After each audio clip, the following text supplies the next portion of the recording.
Queridos, eu quero compartilhar hoje com você uma palavra que o Espírito ministrou ao nosso espírito sobre exatamente o dia que nós estamos celebrando hoje, que é a Páscoa. Coincidentemente, a Páscoa bíblica, ela está acontecendo exatamente com a mesma data da festa romana. Não é o costume, normalmente não se acontece isso, mas coincidentemente esse ano as datas elas se combinaram, não é? E hoje nós estamos celebrando a Páscoa. O tema da nossa mensagem é Pêssar, a esperança da ressurreição. Bate no ombro do seu irmão e fala para ele: vai haver ressurreição, querido. Não, eu vou falar para você, se eu sou crente eu dou um berro. Mais uma vez diga para ele: vai haver ressurreição. Amém? Essa é a esperança que todos nós cristãos carregamos sobre as nossas vidas. A esperança da ressurreição. E Pêssar, Páscoa, fala da ressurreição. Amém? Abra comigo a sua Bíblia, Romanos, capítulo de número 8. Romanos, capítulo de número 8, versículo de número 11. É o texto que nós vamos fundamentar aqui a nossa mensagem.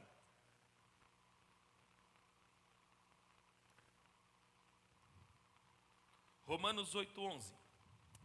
Pai querido, mais uma vez adentramos na atmosfera profética, na Tua presença, para receber a Tua palavra, Senhor. Tua palavra é lâmpada para os nossos pés e luz para os nossos caminhos. A Tua palavra, Senhor, nos exorta, nos transforma, e nós pedimos mais uma vez que a presença do Teu Espírito Santo venha envolver cada um de nós aqui nesta manhã de domingo, Senhor. E que cada um de nós venhamos ser ministrados pelo poder do Teu Espírito Santo por meio da Tua palavra, Senhor. Leve todo o pensamento cativo, obediente a Cristo neste momento. Dá-nos espírito de sabedoria e de revelação na pessoa de nosso Senhor Jesus Cristo. E venha ministrar os nossos corações, abrindo os nossos olhos, a nossa mente e o nosso coração.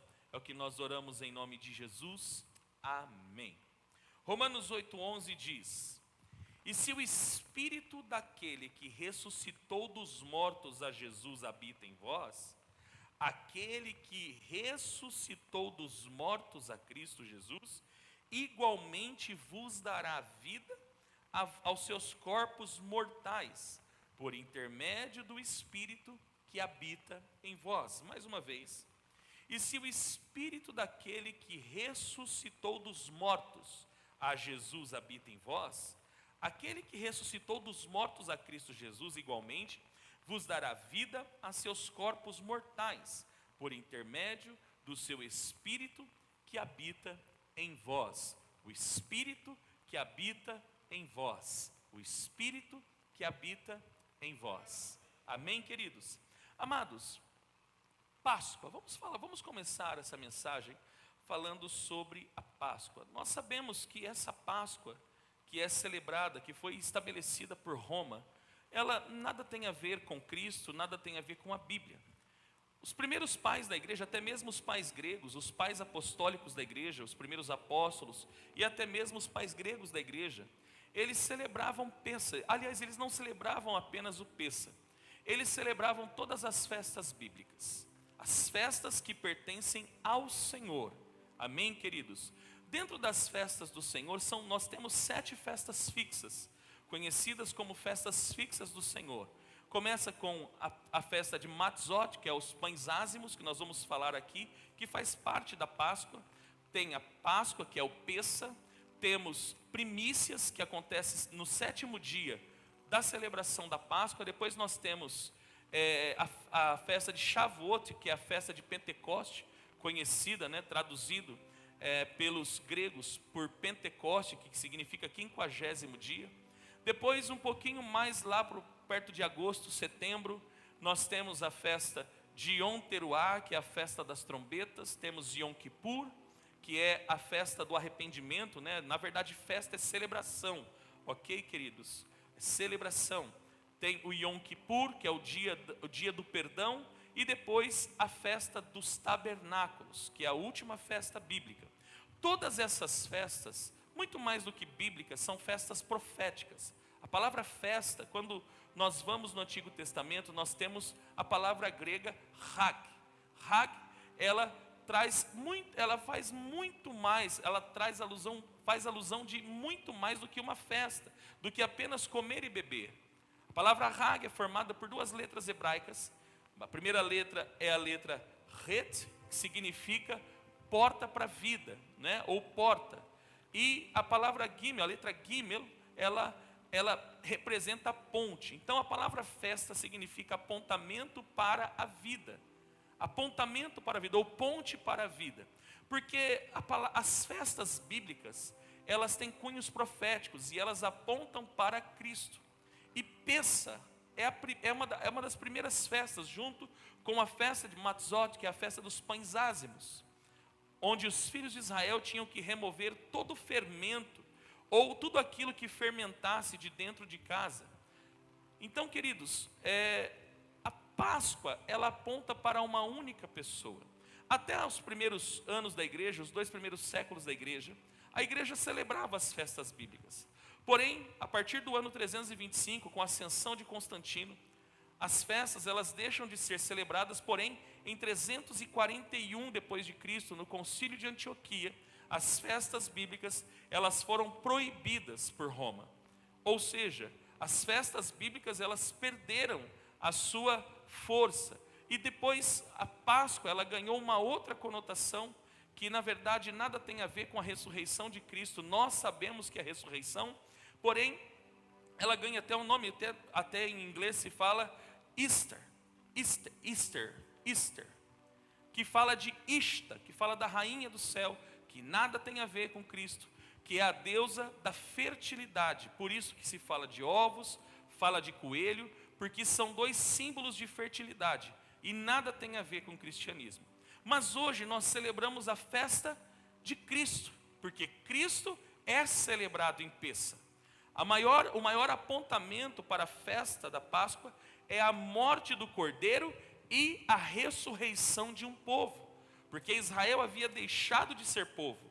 Eles vivem aproximadamente 420 anos no Egito, desde a descida de José com seus irmãos e Jacó. Eles passam entre 400 e 420 anos no Egito, e eles deixaram de ser uma nação. Mas a Bíblia fala que eles passam a ser oprimidos. E então Deus ouve o clamor e o lamento do povo e levanta Moisés, Moshe, levantado das águas, tirado das águas, para que ele se tornasse o libertador do povo de Israel. E exatamente na festa de Pessa, na festa da Páscoa, o povo de Israel se torna mais uma vez uma nação, um povo. Amém?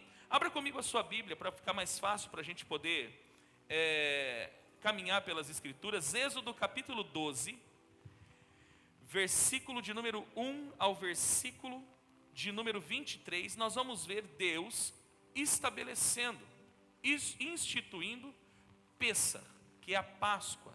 Amém? Êxodo capítulo 12, do 1 ao 23 diz: Disse Yahvé a Moisés e a Arão na terra do Egito: Que este mês seja para vós o princípio dos meses, será o primeiro mês do ano. Falai a toda a congregação de Israel, dizendo: No dia 10 deste mês, que cada homem tome para si um cordeiro para cada família, um cordeiro para cada casa. Entretanto, se a família for pequena para consumir um cordeiro, então se juntará com o vizinho mais próximo de sua casa, conforme o número de pessoas. O cordeiro será escolhido na proporção do que cada um puder comer. O cordeiro será macho, sem defeito e de 1 ano. Vós o escolhereis entre os cordeiros ou entre os cabritos, e os guardareis até o dia 14 deste mês, e toda a assembleia da congregação de Israel o degolará à tarde. E tomarão um pouco do sangue e passarão sobre os umbrais e sobre as vergas das portas das casas em que comerem. Naquela mesma noite comerão a carne grelhada no fogo, com pães matzah, não fermentados, e ervas amargas a comerão. Não comereis dele nada cru, nem cozido em água. O animal inteiro, incluindo a cabeça, as pernas e os miúdos, será assado em brasa. Nada deixareis sobrar até pela manhã. Caso isso aconteça, queimareis o que restar. Ao comer, estai prontos para partir, cinto atado, sandália nos pés e cajado na mão. Comereis às pressas. É o Pêssah de Yahvé, a Páscoa do Senhor. E naquela mesma noite eu passarei pela terra do Egito e matarei todos os primogênitos, tanto dos homens como dos animais, e executarei juízo sobre todos os deuses do Egito. Eu sou Yahvé. O sangue, porém, será para vós um sinal nas casas em que estiverdes. Quando eu vir o sangue, passarei adiante. A praga de destruição não vos atingirá quando eu ferir o Egito. Esse dia, portanto, será para vós um memorial, e o celebrareis como uma festa perene para Yahvé. Nas vossas gerações o celebrareis por decreto perpétuo. Durante 7 dias comereis pães matzah, sem fermento. Desde o primeiro dia tirareis o fermento das vossas casas, pois todo o que comer hametz, algo fermentado, desde o primeiro dia até o 7º, essa pessoa será eliminada de Israel. No primeiro dia tereis uma santa assembleia, e no 7º dia igualmente uma santa convocação. Nenhuma obra se fará neles, e vós preparareis somente o que cada um deve comer. Celebrareis, portanto, a festa dos pães sem fermento, porque foi neste mesmo dia que eu tirei os exércitos de Israel do Egito. Vós observareis esse dia por todas as vossas gerações, porquanto é um decreto perpétuo. No primeiro mês do ano, no dia 14 do mês, à tarde, comereis os pães matzah, sem fermento, até a tarde do dia 21 do mesmo mês. Durante 7 dias não se achará fermento em vossas casas. Todo aquele que comer pão fermentado será eliminado da comunidade de Israel, seja ele estrangeiro ou natural da terra. Não comereis pão, nem qualquer outro alimento fermentado. Em todo lugar em que habitardes, comereis pães ázimos, pães matzah, ázimos. Moisés convocou, pois, todos os anciãos, autoridades de Israel, e orientou-os. Ide, escolhei um cordeiro ou um cabrito de rebanho, segundo as vossas famílias, e imolai para celebrar o Pêssah, a Páscoa. Tomai alguns ramos de ísopo, molhai no sangue que estiver na bacia, e marcai a travessa da porta e as colunas laterais com o sangue que estiver na bacia. Nenhum de vós saia da porta de casa até pela manhã, porque Yahvé passará por toda a terra para matar os egípcios. E quando vir as marcas de sangue sobre a travessa e sobre as 2 colunas laterais, ele passará adiante dessa porta e não permitirá que o destruidor entre em vossas casas para vos ferir de morte. Ainda em Deuteronômio 16:1, Moisés, ele repete esta lei aos filhos de Israel que iriam morar na terra prometida.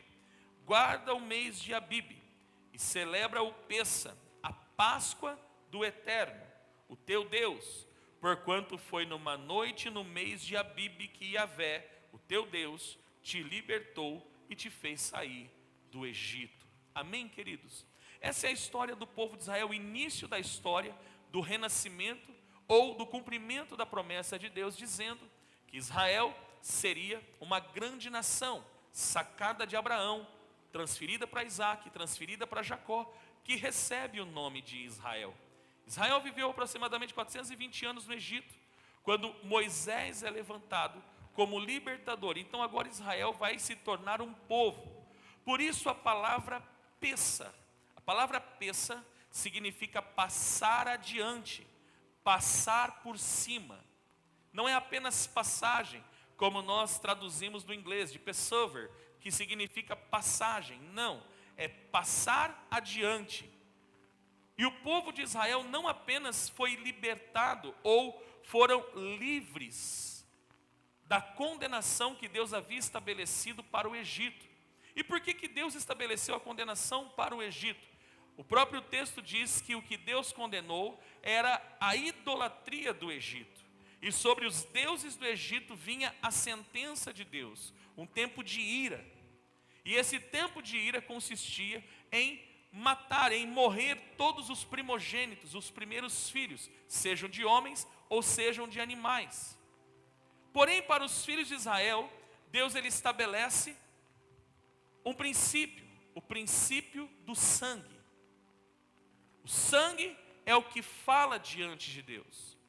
Tanto é que lá em Hebreus diz que o sangue de Abel fala até hoje diante de Deus.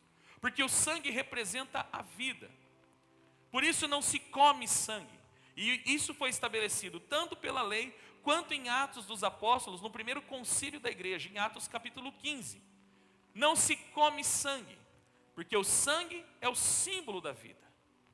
O sangue é a maior representatividade da vida. Deus estabelece o princípio do sangue. Lá em Hebreus 9 diz que sem sangue não pode haver remissão, ou não pode haver salvação. E foi exatamente o que Deus fez com os filhos de Israel. Deus os salvou, assim como Ele nos salvou. Já vou falar sobre nós. Ele os salvou, ali foi um tempo de remissão, e só houve remissão porque havia o sinal do sangue. A ordem de Deus é: escolha um cordeiro ou um cabrito macho de 1 ano, sem defeito. Pega um pouco de sangue dele no dia que você matar. Pega um ramo de ísopo, que são folhas, e passe. Na verdade nós conhecemos como batente, né? Então passe nos batentes das portas. Quando vier a ira do Senhor, e ele ver o sinal do sangue nas casas, ele passará adiante. Vocês não vão ser condenados se houver a marca do sangue. Está fazendo sentido para você, sim ou não? Não há condenação se há a marca do sangue de Cristo em nós. Não há marca, não há condenação. Por isso que Paulo, Romanos 8:1, ele diz: nenhuma condenação há para aqueles que estão em Cristo Jesus. Amém, amados? Então o anjo que Deus havia enviado para levar os primogênitos, em todas as casas dos filhos de Israel que havia a marca do sangue, ele passou adiante. Pastor, e por que remover o fermento? O fermento, dentro da tipologia bíblica, ele representa o pecado, mas muito mais que isso. Ali estava falando da pressa, porque os filhos de Israel, todos sabem, as mulheres aí, até os homens que fazem pão, sabem, que quando você coloca levedo, quando você coloca fermento na massa, você tem que bater, você tem que misturar, e você tem que... Eu lembro da minha mãe fazendo, que ela pegava a bacia, ela dava cada pancada na bacia, né? E pá! Porque era trabalhoso fazer pão.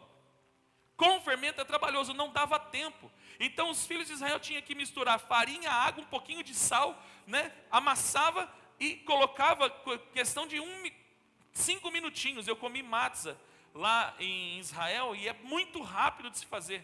A gente mesmo fazia, né? Eles deixavam a massa pronta, a gente só tinha o trabalho de amassar e colocar numa pedra que estava bem quente, tostava ela e já comia, ficava bem durinho, bem sequinho. É rápido, não dá tempo, porque o que vai acontecer, a salvação, a remissão vai acontecer rápido. Vocês vão ter que sair rápido daí. Não vai dar tempo de vocês ficar amassando pão. Existem outras tipologias, mas eu estou explicando para você dentro da raiz, dentro da interpretação bíblica. Não dava tempo. Então eles tinham que amassar o pão e comer o cordeiro com aquele pão sem fermento e ervas amargas. Bota aí o que é mais amargo aí. Tem como é que chama aquele, não é couve, como é que chama aquele negócio? Almeirão. Imagina lá algo parecido com almeirão. Erva amarga, aquilo que amarga. Por quê? Para que os filhos de Israel nunca se esquecessem de onde eles saíram e onde Deus estava colocando eles. Mas não foi apenas o anjo que passou para estabelecer o Pêssar. A Páscoa também fala da ressurreição de um povo. Israel ressurgiu novamente, depois de 400 anos de cativeiro. E agora eles também passam pelas águas do Mar Vermelho e passam a seco, que de acordo com o apóstolo Paulo em 1 Coríntios, representava o batismo. Quem falou que os filhos de Israel não foram batizados? Eles passaram pelas águas do Mar Vermelho, exatamente simbolizando o batismo, porque o batismo fala de uma passagem para uma nova vida, e Deus estava dando uma nova vida aos filhos de Israel. Então essa é a Páscoa do Senhor, é o Pêssar do Senhor, amém, queridos? Agora, Pêssar marca um tempo de sobrenaturalidade. A Páscoa marca um tempo do sobrenatural, porque de uma maneira sobrenatural, Deus salvou Israel. De uma maneira sobrenatural, porque sobrenatural vai além do nosso entendimento. Como pode o sangue de um cordeiro ter libertado eles de uma maldição? Como pode o sangue de um homem ter nos libertado e ter nos salvado de todo mal?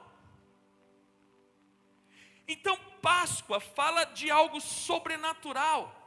Páscoa fala de um tempo de sobrenaturalidade. A Páscoa testifica o chamado de um povo. A Páscoa é uma das marcas de que Israel é um povo de Deus.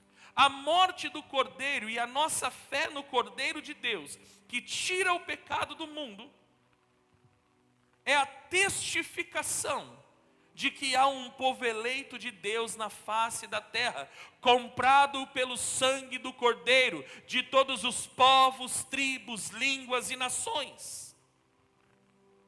A Páscoa estabelece a liberdade absoluta daqueles que são eleitos. Liberdade, libertação. O Egito, tipologicamente falando, representa a escravidão do pecado. E a Páscoa, essa passagem, ou o passar adiante, o passar para o outro lado, representa exatamente a libertação, a verdadeira libertação de um povo. Mas muito mais que isso, a Páscoa aponta para uma nova vida. E eu quero profetizar, querido, nesta manhã, Deus está lhe dando mais uma oportunidade de viver uma nova vida. Ele tem uma nova vida preparada para nós. E nós precisamos nos apoderar desta vida. Eu não estou falando de uma nova religião. Eu não estou falando de uma nova filosofia, eu estou falando de uma nova vida, uma vida em liberdade absoluta, uma vida com testificação de chamado. Agora a Páscoa não representa só a morte do Cordeiro.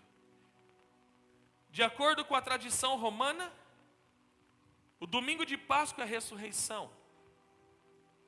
Não, queridos.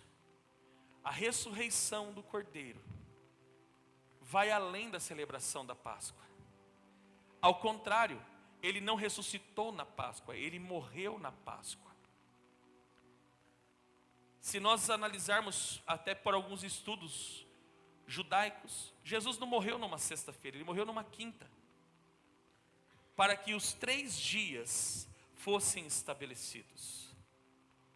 E não só os 3 dias, se você contar quinta, sexta, sábado, domingo, são 4 dias. De acordo com a cultura judaica, uma pessoa se levantasse depois de 3 dias, poderia não ser considerado ressurreição. Por causa do tal do mal súbito. Você acha que esse negócio de mal súbito é até os dias de hoje? É só dos dias de hoje? Não. Antes de 3 dias ou até 3 dias não era considerado. Apenas 4 dias. Por isso que Jesus esperou 4 dias para ressuscitar Lázaro. Vocês entendem? Para comprovar que ele era o Cristo. Ele precisou aguardar até o 4º dia para que testificasse, verdadeiramente Lázaro ressuscitou. Então provavelmente Cristo morreu numa quinta-feira, após celebrar a Páscoa. Era exatamente a Páscoa. Então ele não ressuscita na Páscoa, ele ressuscita em primícias. Ele ressuscita em primícias. O domingo de primícia.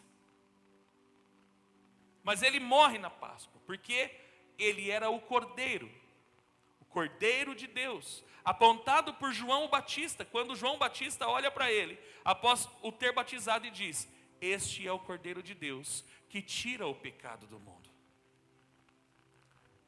Porque Cristo representa o Cordeiro, que foi morto na Páscoa, e ele ressuscita, assim como a nação de Israel ressuscitou, e a ressurreição fala da oportunidade de viver uma nova vida.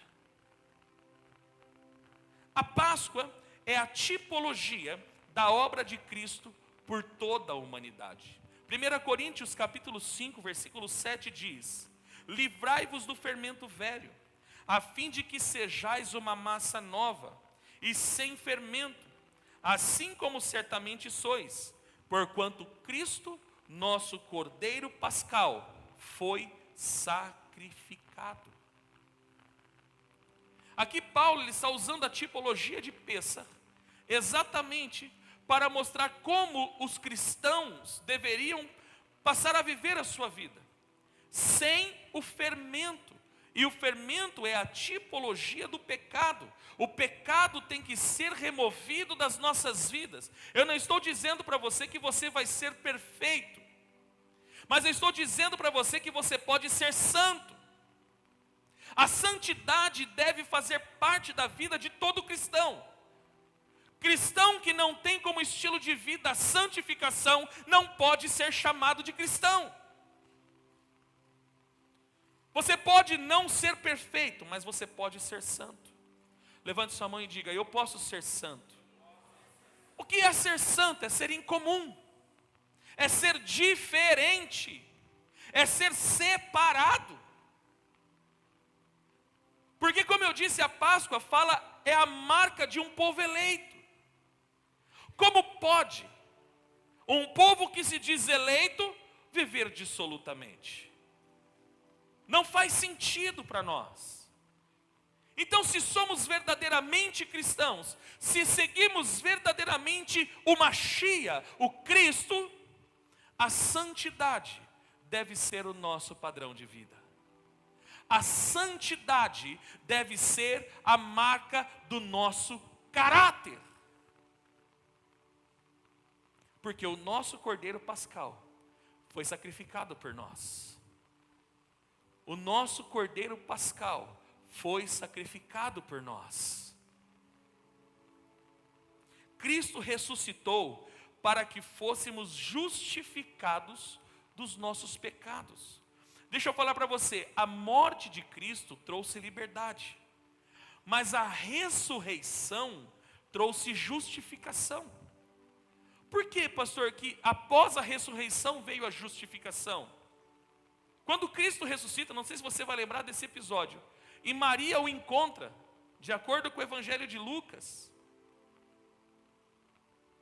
Maria, ela fica tão feliz que ela viu o mestre, e ela vai para dar talvez um abraço em Jesus, e Jesus fala para ela: não me toque, porque eu ainda não subi para o Pai, mas vai e anuncia para os seus irmãos. Por que Jesus não permitiu que Maria tocasse nele? Porque ele vai diante do Pai, de acordo com Hebreus 9, e ele apresenta o seu próprio sangue para pagamento, para quitação dos pecados de toda a humanidade. Coloca para mim, por gentileza, 1 João capítulo 2, versículo 1 e 2. 1 João 2, 1 e 2 diz: caros filhinhos, essas palavras vos escrevo para que não pequeis. Se entretanto alguém pecar, temos advogado junto ao Pai, Jesus Cristo o justo. Agora preste atenção. E ele é a propiciação. A palavra propiciação significa quitação, pagamento. E ele é o pagamento pelos nossos pecados. Agora preste bem atenção. E não somente por nossas ofensas pessoais, mas pelos pecados de todo o mundo. Toda a humanidade tem a oportunidade de viver uma nova vida em Cristo. Nem todos viverão essa nova vida, mas ela é aberta, ela é estabelecida a todos. O sacrifício, o pagamento pelo pecado foi pelo pecado de toda a humanidade, não apenas de um grupo seleto, como infelizmente há uma doutrina que diz que Jesus ele morreu apenas por um grupo seleto de pessoas. Não, o pagamento foi por toda a humanidade, porém nem toda a humanidade reconhece o que Cristo fez na cruz. Por isso que João no seu evangelho, no capítulo 1, versículo 12, ele diz: mas a todos quantos o receberam, nem todos vão receber, mas aqueles que receberem e que crerem nele, recebem a oportunidade, não de só ser salvo, não de só ir morar no céu, mas de se tornar filho. Se tornar filho de Deus, assim como Cristo. Cristo ressuscitou para que fôssemos justificados dos nossos pecados. Romanos 4, 25 diz: ele foi entregue à morte para pagar todos os nossos pecados e ressuscitado para a nossa completa justificação. O que é a justificação? É a isenção da culpa diante de Deus. Quando cremos em Cristo, nós não temos mais a culpa. Por isso, mais uma vez, o apóstolo Paulo afirma em Romanos 8:1: nenhuma condenação há para aqueles que estão em Cristo Jesus. Amém, amados? A nova vida que vivemos, até coloco em aspas aqui no meu esboço, ou deveríamos viver. A nova vida que vivemos, ou deveríamos viver. Você já batizou, você já fez discipulado, você faz... Querido, você pode fazer tudo. Nada disso tem valor se você não nascer de novo. Nossos atos religiosos não têm qualquer tipo de valor diante de Deus se não houver um genuíno novo nascimento. Se não houver novo nascimento, querido, você pode cantar, pregar, rodopiar, você pode tocar, você pode fazer o que você quiser. Você pode vir na igreja, você pode passar 24 horas de jejum, você pode fazer o que você quiser. Mas se não nascer de novo, não pode ver o reino de Deus. O novo nascimento fala da regeneração. A palavra novo, ou a frase novo nascimento, fala de sermos regenerados. O que é regeneração? A irmã Adriana trabalha com restauração de imóveis. Ela pega algo que é velho, destruído, e ela deixa novinho. O que é regenerar?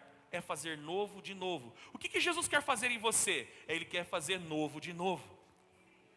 Vou falar de novo, você não entendeu. O que Cristo quer fazer na minha vida? Ele quer me dar casa, comida, roupa lavada? Não. Ele quer me fazer novo de novo. Ele quer me fazer novo de novo. Ele quer me fazer novo. Ele quer que eu me torne uma nova humanidade.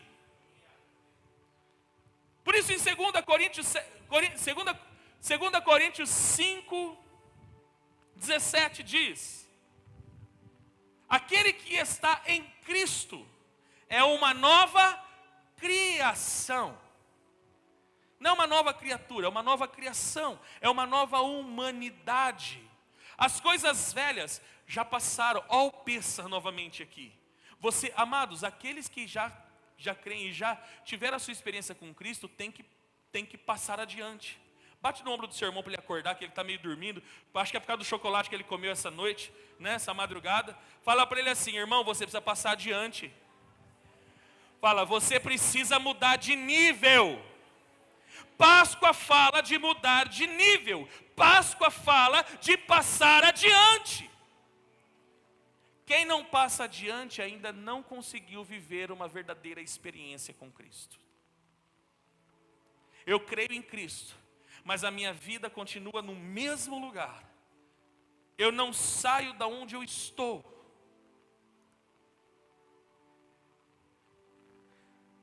A nova vida que vivemos é tipificada pela ressurreição.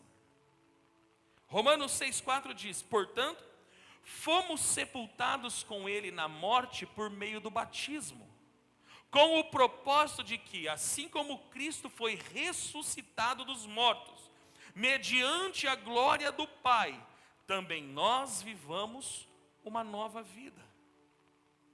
Então a Páscoa, ou Peça, fala da nova vida que nós devemos viver. Deus tem uma nova vida para nós, literalmente. Aqui Paulo ele está usando o símbolo do batismo. A palavra batismo vem do termo baptisma, que significa imersão, mergulhar.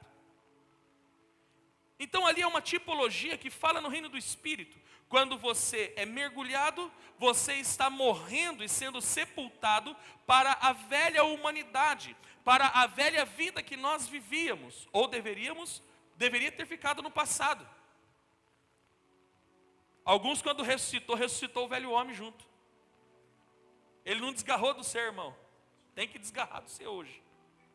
E quando a pessoa é retirada das águas, assim como Cristo levantou da morte, nós também devemos ser levantados para viver uma nova vida. Não mais aprisionados pelo pecado, não mais aprisionados pelos verdugos, que são espíritos maus que perturbam as nossas vidas, antes de Cristo. A ressurreição nos dá uma garantia: o retorno do Messias. A Páscoa é uma garantia, traz para nós uma garantia: Ele voltará. Eu vou falar de novo, você não entendeu? A Páscoa nos traz uma garantia: Ele voltará. Atos 1, verso 10 e 11 diz: e aconteceu que, estando eles com os olhos fitos no céu, enquanto ele subia, surgiram junto deles 2 homens vestidos de branco, que lhes comunicaram: homens galileus, por que estáis contemplando as alturas? Esse Jesus que dentre vós foi elevado ao céu, retornará do mesmo modo que viste subir. Essa é a esperança da Páscoa. A esperança da Páscoa não é Ele ressuscitou. A esperança da Páscoa é Ele vai voltar. E essa é a expectativa, esta é a esperança que todo cristão deve carregar em si. Porque a ressurreição é a esperança do seu retorno. E por que Ele vai retornar? Para vir buscar a sua noiva, a sua igreja. Em João 14 ele diz: não turbe o vosso coração, crede em Deus, crede também em mim. Na casa de meu pai há muitas moradas. Se não fosse assim, eu não teria dito: vou preparar-vos lugar. E se eu vou preparar-vos lugar, é para que onde eu estiver, estejai vós também. Amém, amados?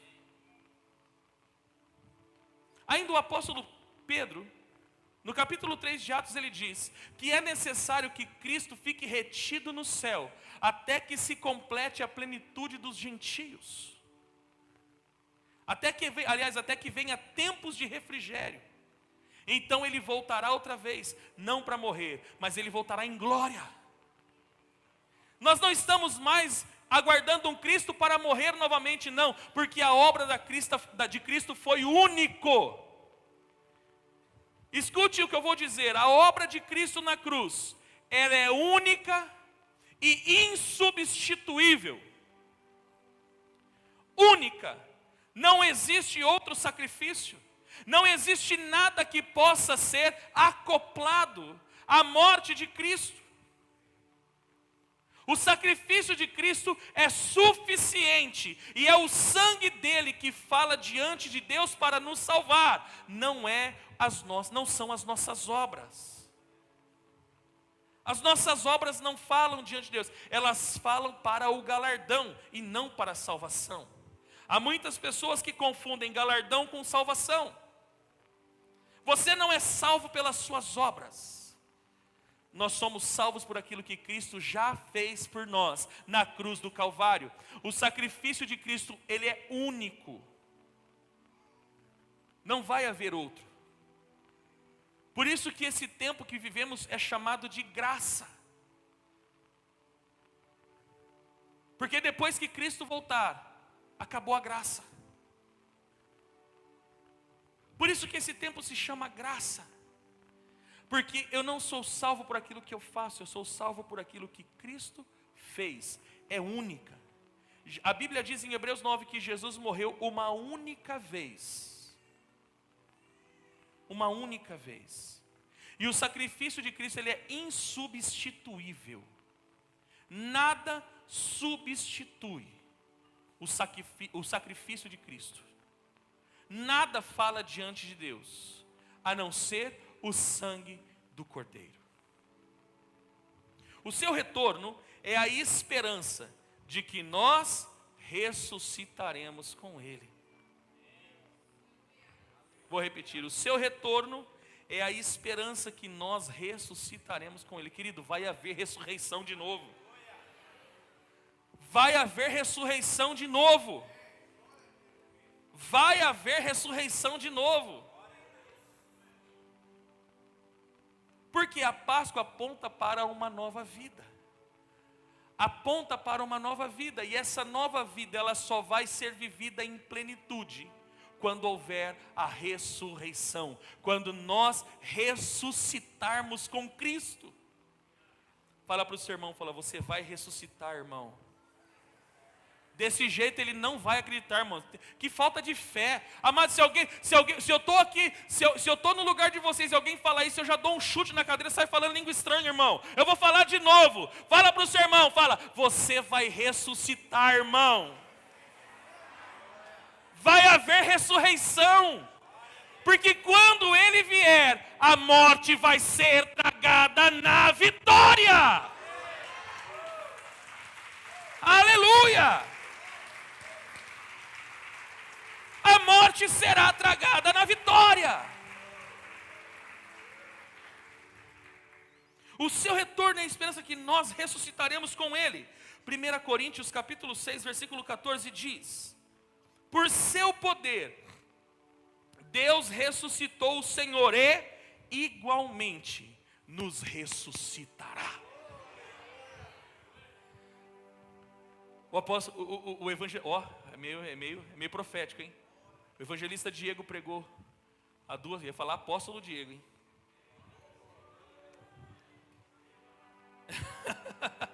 Ele até se escondeu lá, tadinho. Ele pregou numa quinta-feira e ele disse: sem Cristo, você nasce uma vez e morre uma vez. Mas aquele que está com Cristo, ele nasce duas vezes, mas ele morre só uma vez. Porque Jesus disse isso: eu sou a ressurreição e a vida. Quem crê em mim, mesmo que esteja morto, viverá. E aquele que vive e crê em mim, não morrerá eternamente. Amém ou não amém? 1 Coríntios 15, verso 1 ao 4 diz: irmãos, lembro-vos do evangelho que vos preguei, o qual também recebestes e no qual estáis firmes. Por meio dele também sois salvos, desde que vos apegueis com convicção à palavra que vos anunciei. Amados, perceba, há vários textos bíblicos que condicionam a salvação a uma firmeza, a uma convicção. A palavra fé, que vem do termo emuná, fala de convicção. Se eu não estou convicto da minha salvação e a minha vida não está convicta, pautada na palavra, que salvação é essa, irmão? Amados, infelizmente, esse evangelho barato que se prega de prosperidade, ele superficializa a salvação. Olha o que Paulo diz: desde que vos apegueis com convicção à palavra. Se você não está apegado à palavra com convicção, querido, que salvação que nós vamos ter? Desde que vos apegueis com convicção à palavra que vos anunciei, caso contrário, tendes crido em vão. Não adianta você falar: eu acredito. Amado, até Satanás acredita. Se ele não acreditasse, ele não teria ido tentar Jesus lá no deserto. Vocês estão comigo, sim ou não? A questão não é você acreditar, a questão é você se apegar ao evangelho. A questão é você fazer do evangelho o seu estilo de vida. Versículo 3: porquanto o que primeiramente vos transmiti foi o que também recebi, que Cristo morreu por nossos pecados, segundo as Escrituras, foi sepultado e ressuscitou no terceiro dia, conforme as Escrituras. Agora, capítulo 15, versículo 20 ao 26. No entanto, em realidade, Cristo ressuscitou dentre os mortos, sendo Ele o primeiro dos frutos dentre aqueles que dormiram. Dormir aqui, querido, está falando da morte, ok? Porque assim como a morte veio por um homem, da mesma forma, por um homem veio a ressurreição dos mortos. Porquanto assim como em Adão todos morrem, em Cristo todos serão vivificados. Contudo, cada um por sua vez. Cristo o primeiro, logo depois os que são da sua propriedade na sua vinda. Tem alguém que é propriedade na vinda do Senhor aqui? Nós somos propriedade dele, querido. Verso 24: então virá o fim, quando ele entregar o reino a Deus o Pai, depois de ter destruído todo domínio, potestade e poder. Porque é necessário que ele reine até que absolutamente todos os seus inimigos sejam prostrados debaixo dos seus pés. E o último inimigo que será destruído é a morte. Nossos corpos, querido pastor, o que vai acontecer na ressurreição? Fica aquela pergunta, né? O que vai acontecer? Primeiro, esse corpo de morte já não vai existir. Nós receberemos um corpo de glória. Fala para o seu irmão, fala: fique tranquilo, irmão. Se você se acha feio, na ressurreição você vai ficar bonito. Aleluia! Há uma esperança para nós feinhos, irmão. Aleluia! Porque na ressurreição nós vamos ter um corpo de glória. Aleluia! 1 Coríntios capítulo 15, versos 50 ao 57. Contudo, irmãos, eu vos afirmo que carne e sangue não pode herdar o reino de Deus, nem o que é perecível pode herdar o imperecível. Eis que eu vos declaro um mistério: nem todos adormeceremos, mas certamente todos seremos transformados. O que Paulo está dizendo? Nem todo mundo vai morrer, mas todos nós seremos transformados. A certeza da morte Olha a esperança que Paulo carregava. Ele escreveu a carta aos Coríntios, provavelmente entre 56 e 60 depois de Cristo. E Paulo já vivia nessa esperança. Olha, eu vou revelar para vocês um mistério. Nem todo mundo vai morrer. Mas há uma garantia. Todos seremos transformados. Quando? Num momento, num abrir e fechar de olhos, aleluia, ao som da última trombeta, porque a trombeta soará, os mortos ressuscitarão incorruptíveis, e nós seremos transformados. Pois é impreterível que este corpo que perece se revista de incorruptibilidade, e o que é mortal se revista de imortalidade. No momento em que este corpo perecível se revestir de incorruptibilidade, e o que é mortal for revestido de imortalidade, então se cumprirá a palavra que está escrita: devorada foi a morte pela vitória. Onde está, ó morte, a tua vitória? Onde está, ó morte, o teu aguilhão? Porquanto o aguilhão da morte é o pecado, e o poder do pecado é a lei. Contudo, graças a Deus, graças a Deus, que nos dá a vitória por intermédio de nosso Senhor Jesus Cristo. Por intermédio dele, nós venceremos a morte. Aleluia!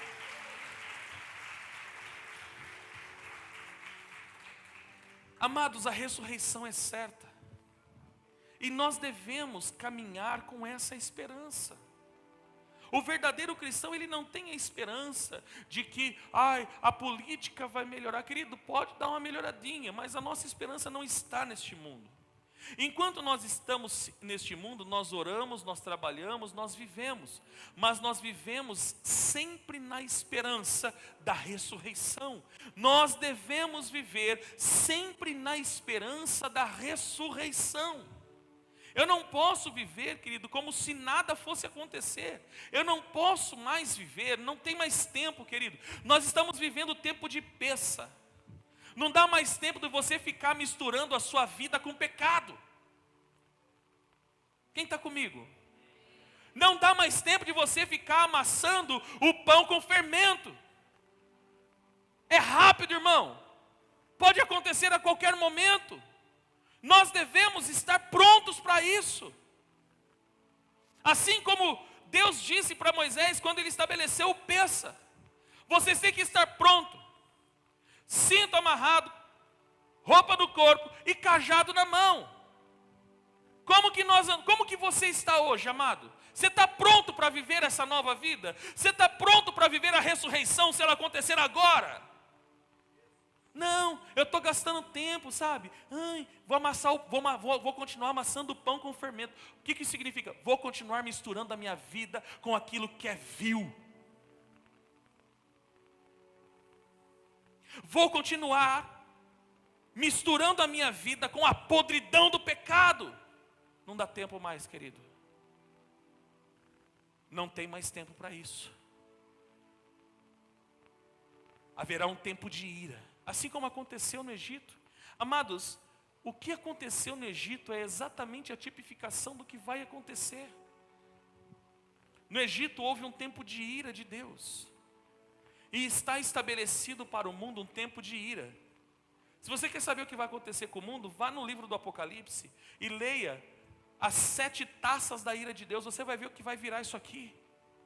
Aquilo é literal, ok, amados?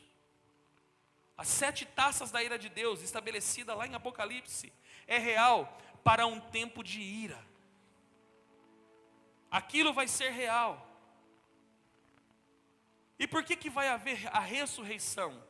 Porque é a salvação da igreja, porque a igreja não vai passar pela ira. Nós não fomos escolhidos para a ira, nós fomos escolhidos para a glória. Você não foi escolhido para a ira, querido. Se você não foi escolhido para a ira, então por favor, pare de misturar a sua vida com a podridão do pecado. Remova o fermento rápido da sua vida. Remova o fermento rápido. Qual que é a minha... Amados, deixa eu ver se eu tenho tempo hábil. Eu tenho ainda 5 minutos. Amados, o que te impede? Fala a verdade, vai. O que te impede? Pastor, que eu já tenho a minha religião. Cauterizou a sua mente? É isso? Cauterizou a sua mente? O que é uma mente cauterizada? Não desenvolve mais. Será que você não consegue enxergar além, amado? O que te impede? O seu orgulho? Eu nasci assim, eu não concordo, eu vivo assim, porque eu não preciso de uma religião. Querido, ninguém está falando que você precisa de uma religião, estou falando para você que você e eu precisamos de salvação. A salvação não está atrelada à tua religião. Você que me assiste, a salvação não está atrelada à tua religião e nem à tua igreja. A salvação está atrelada à pessoa de Cristo Jesus e ao seu evangelho. Ou você ama o evangelho, ou não há salvação para você, acabou. Não tem como negociar princípio, amado. Não dá para mim chegar aqui e falar, não, vem cá, irmão. Tem nada a ver, viu? Esse jeitinho que você está vivendo, deixa a vida me levar, a vida leva eu. Continua vivendo assim, você vai morar no céu. Você não vai, irmão. Aliás, ninguém vai morar no céu, você já sabe disso, né? O céu é a sua passagem, não é o seu lugar fixo. O nosso lugar fixo é aqui, governando com Cristo. Amém? Isso é história, isso é para outro tempo, para mensagem, até estudo. O que te impede, amado? Irmão, irmã em Cristo Jesus, filhos ministeriais, você que nos acompanha pelo YouTube, Facebook, Instagram, aplicativo, o que te impede? Eu não estou falando que você precisa de uma religião, estou falando que você precisa de salvação. Mas o que impede verdadeiramente? Orgulho? Porque eu vivo a minha vida porque... Não tem problema, querido. Continue vivendo. O diabo está olhando para você e falou, isso mesmo, querido, a porta está aqui. Entre e fica à vontade. Não dá para negociar princípio, irmãos. Eu não vou nem te pedir desculpa porque isso é evangelho. Eu não vou, me desculpa, está falando. Me desculpa, está falando nada. Se você não gostar, o problema é seu. Isso é evangelho. Isso é evangelho. Se você não se apegar ao evangelho, querido, se o evangelho não for o seu estilo de vida, se o seu estilo de vida continuar sendo o mundo, eu preciso que você entenda que no céu não entra inimigo. E a Bíblia diz em Tiago que todo aquele que constitui-se amigo do mundo, constitui-se inimigo de Deus. Até quando nós vamos negociar a nossa vida tão barato? Desvalorizando o que Cristo fez na cruz. Eu sou salvo, é pela graça, então não importa o que eu faça, querido, não importa o que você faz, mas o que Cristo fez em você? A Bíblia fala que nós conhecemos a árvore pelo fruto. Cristo fez uma obra na sua vida, quais são os frutos que você revela?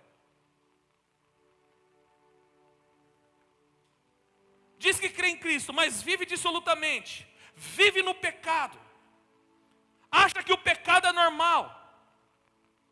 Até quando nós vamos viver isso? Até quando nós vamos acreditar nesse evangelho barato? Achando que a vida é o conto da fada madrinha.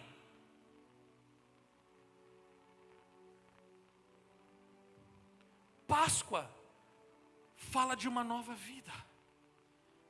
Mas quando o povo de Israel chega na nova vida, Deus estabelece: vocês não vão viver igual vocês viviam no Egito. Baixa o ombro do seu irmão e fala assim: você não pode viver como se você ainda estivesse no mundo. Querido, por gentileza, abra comigo a sua Bíblia, Efésios capítulo 4. Obrigado, Senhor. Obrigado, Senhor. Efésios capítulo 4.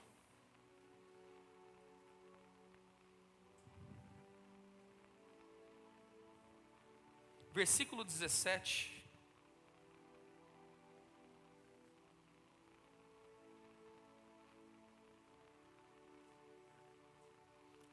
Versículo 17 ao versículo 24.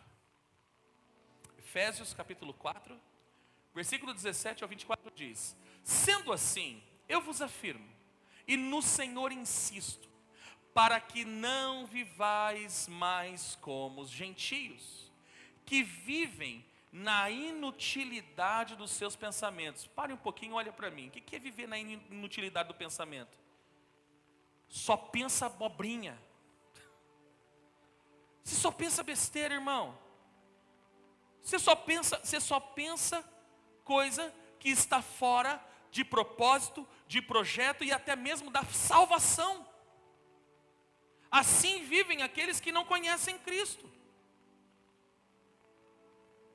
Versículo 18. Eles estão com o entendimento mergulhado nas trevas. O que tem de cristão hoje com a mente mergulhada nas trevas? Diz que é crente, prega, depois posta no Instagram um copão. Bom, deixa quieto, vai. Duro que as redes sociais hoje é um motivo de escândalo. Eles estão com o entendimento mergulhado nas trevas e separados da vida de Deus, por causa da ignorância em que vivem, devido o embrutecimento do seu coração. Havendo perdido toda sensibilidade, eles se entregaram a um estilo de vida depravado, cometendo com avidez toda espécie de impureza. Entretanto, não foi isto que aprendeste de Cristo. Bate no ombro do seu irmão e fala: não foi isso que você aprendeu de Cristo. É isso que Cristo ensinou para a gente, irmão? É isso?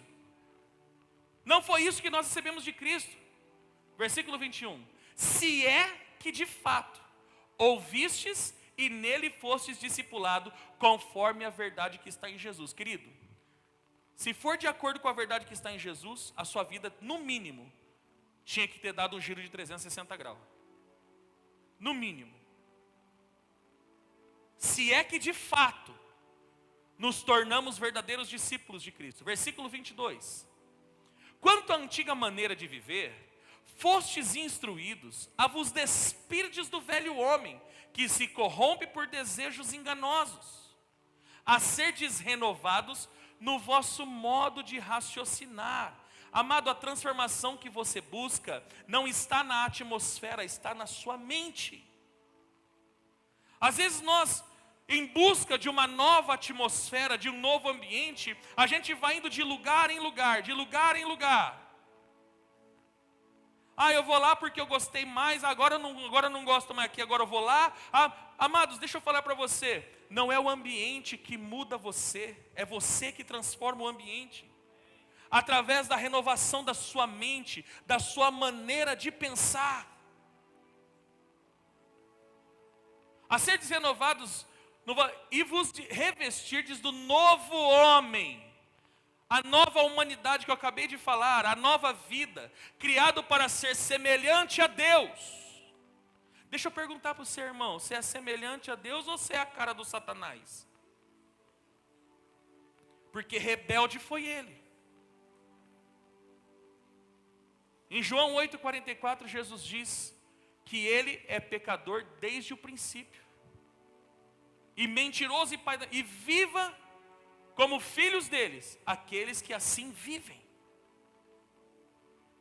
Criado para ser semelhante a Deus em justiça e em santidade, provenientes da verdade. Portanto, cada um de vós deve abandonar a mentira e falar a verdade ao seu próximo, pois todos somos membros de um mesmo corpo. Estremecei de ira, mas não pequeis. Acalmai a vossa raiva antes que o sol se ponha. Versículo 27. E não deis lugar ao diabo. Ai, pastor, vem orar na minha casa porque o diabo está aqui. Por que ele entrou, irmão? Provérbios 26:2 diz que maldição sem causa não encontra pouso.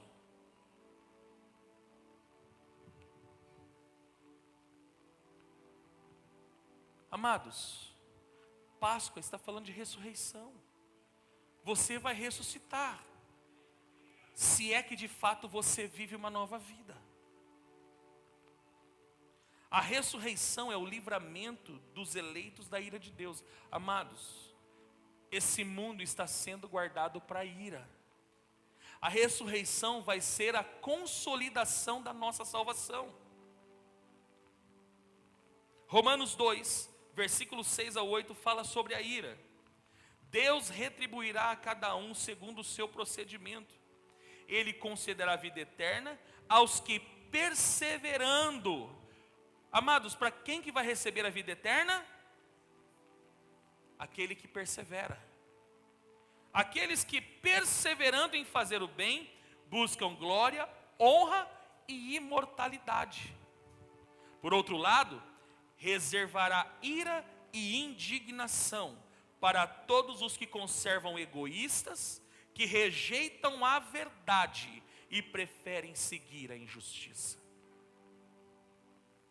Em 1 Tessalonicenses 9, 10, 1 Tessalonicenses capítulo 1, verso 9 e 10 diz: porque todos eles relatam de que maneira fomos recebidos por vós, e de que maneira vos convertestes os ídolos a Deus, para servirdes o Deus vivo e verdadeiro, enquanto aguardais do céu seu Filho, a quem ele ressuscitou dentre os mortos, Jesus, que nos livra da ira, que certamente virá. Deixa eu perguntar, querido, você está preparado para a ressurreição, ou você está só preparado para a ira? 1 Tessalonicenses 5, 9. Porque Deus não nos designou para a ira, mas para sermos contemplados pela salvação, por intermédio de nosso Senhor Jesus Cristo. Pastor, por que vai haver a ressurreição? Porque vai haver a ira aqui. Esse mundo está sendo guardado para a ira, querido. Escute a voz de um profeta. Profeta agora estou dizendo no sentido de expositor das Escrituras. Esse mundo está preparado para a ira. Mas os eleitos, você e eu, tem eleito aqui? Você não foi escolhido para viver na ira. O que vai acontecer na ira? Lê lá depois em Apocalipse. Lê lá, procura lá as 7 taças da ira de Deus, se não me falhar a memória, está a partir do capítulo 15, vai até o capítulo 17, que é a queda da Babilônia.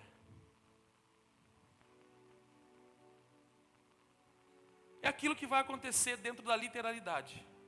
Aquilo é a ira para aqueles que não creram. Para aqueles que não creram, porque não é só crer, é viver. Quem crê vive, porque do contrário é uma crença inútil. Como eu falo no livro, aprendi com o evangelista Diego isso, fé de demônio. Adora porque reconhece. Mas o demônio diz: o que tenho eu contigo, Jesus de Nazaré? É isso que acontece. Eu te adoro porque reconheço quem tu és, mas eu não tenho nenhum compromisso contigo. Para concluir, queridos, precisamos crer com perseverança na esperança da ressurreição, pois o Espírito que levantou Jesus da morte trará vida aos nossos corpos. Esse foi o texto que nós lemos no início. O Espírito, o mesmo Espírito que levantou Jesus da morte, é o Espírito que habita em vós. Levante sua mão e diga: o mesmo Espírito que levantou Jesus da morte é o mesmo Espírito que habita em mim. E o que Paulo diz? Esse mesmo Espírito que habita em nós é o Espírito que irá nos ressuscitar quando Ele nos chamar, queridos. Você tem que crer com perseverança e viver essa verdade. Filipenses 3, 8 ao 11 fala exatamente do que Paulo vivia. E nós devemos viver assim, a esperança que Paulo vivia. Filipenses 3, verso 8 a 11 diz: mais do que isso, compreendo que tudo é uma completa perda. Paulo está falando dos seus títulos. Havia um povinho na igreja de Filipos que se gloriava porque fazia alguma coisa. E Paulo diz o quê? Fala, se alguém pode se gloriar, eu deveria me gloriar. Porque eu sou judeu, da tribo de Benjamim, criado aos pés de Gamaliel, segundo a lei fui fariseu, segundo o zelo perseguidor da igreja. Paulo era um cara, assim, dentro da religião, ele era um cara top. Ele tinha todos os títulos, todas as honras. Vamos imaginar no dia de hoje. Ele era bacharel, PhD, não sei o que, da teologia. Tinha um anel de bacharel, ele tinha tudo, Paulo. Mas olha o que ele diz. Mais do que isso, compreendo que tudo é uma completa perda, quando comparado à superioridade do valor do conhecimento de Cristo Jesus, meu Senhor, por quem decidi perder todos esses valores, os quais considero como esterco. O que é esterco, irmão? Nossa, pastor, é forte, até o cheiro é forte. Os quais considero como esterco, a fim de ganhar a Cristo, e ser encontrado nele. Olha o que Paulo diz, e ser encontrado nele, não tendo por minha a justiça que procede da lei, mas sim a que é outorgada por Deus mediante a fé, para conhecer Cristo, oh aleluia, para conhecer Cristo, e o poder da sua ressurreição, e a participação nos seus sofrimentos, identificando-me com ele na sua morte, com o propósito de, seja como for a ressurreição dentre os mortos, nela eu estar presente. Paulo está dizendo, para mim nada vale, porque eu quero que a minha vida, ela esteja totalmente, eu quero ser encontrado em Cristo. Por que eu quero ser encontrado em Cristo? Porque eu quero me assemelhá-lo na sua morte, mas por causa da ressurreição, para que, não importa o jeito que vai acontecer a ressurreição, não interessa se é pré-tribulação, se é pós-tribulação, se é meso-tribulação, não interessa.